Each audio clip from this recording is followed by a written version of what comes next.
নীলফামারীতে গ্রামীণ সড়কের বেহাল দশায় চরম ভোগান্তিতে সাধারণ মানুষ। শিক্ষা প্রতিষ্ঠানে আসা যাওয়ায় দুর্ভোগ এবং জরুরি রোগী হাসপাতালে নিতে বিপাকে পড়তে হয় তাদের। যোগাযোগ ব্যবস্থার দুর্বলতায় অর্থনৈতিক কার্যক্রমেও পিছিয়ে পড়েছে প্রত্যন্ত এলাকার মানুষ। নুরুল আমিনের রিপোর্ট, জানাচ্ছেন শম্পা আক্তার। উত্তরের কৃষি প্রধান জেলা নীলফামারীর অধিকাংশ গ্রামীণ সড়ক আজও অবহেলিত। গ্রামের এসব সড়কে ইজি বাইক বা অটো ভ্যান চললেও অনেক রাস্তার বেহাল দশার কারণে গাড়ি চালকরা যেতে চান না। এতে করে সেখানকার যোগাযোগ ব্যবস্থা আরও সংকটাপন্ন হয়ে উঠেছে। বিশেষ করে বর্ষাকালে কোনো মানুষ যাতায়াত করতে পারে না। রিক্সা, ভ্যান, মোটরসাইকেল কোনো যানবাহন চলতে পারে না। মানুষ স্বাভাবিকভাবে হাঁটতে পারে না। আমরা অবহেলিত অবস্থায় আছি। কোনো সরকার আমাদের দিকে ভ্রুক্ষেপ করে না। কোনো এমপি মন্ত্রী হলে আমাদের প্রতিশ্রুতি দেয়, রাস্তা করার জন্য কোনো করে না।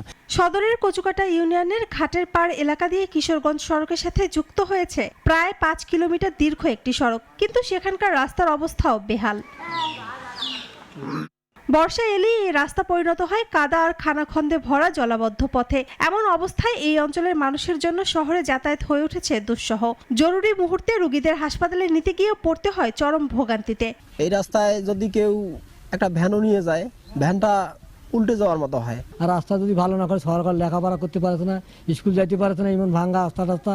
আর এমন যদি ডেলিভারি মিল হয়ে যায়, তা মহাকান্তে ভ্যান উল্টি পড়ে গেল। আর যদি মাইক্রোওয়ালা জায়গা করে ও রাস্তায় খেয়ে যায় রে।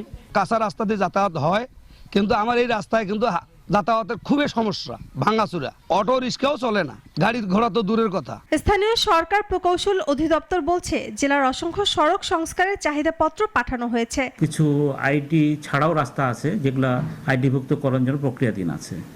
ইতিমধ্যে এই কাঁচা রাস্তাগুলোকে পাকাকরণের জন্য বর্তমান সরকার বিভিন্ন প্রকল্পের জন্য আমাদের তালিকা নিয়েছে।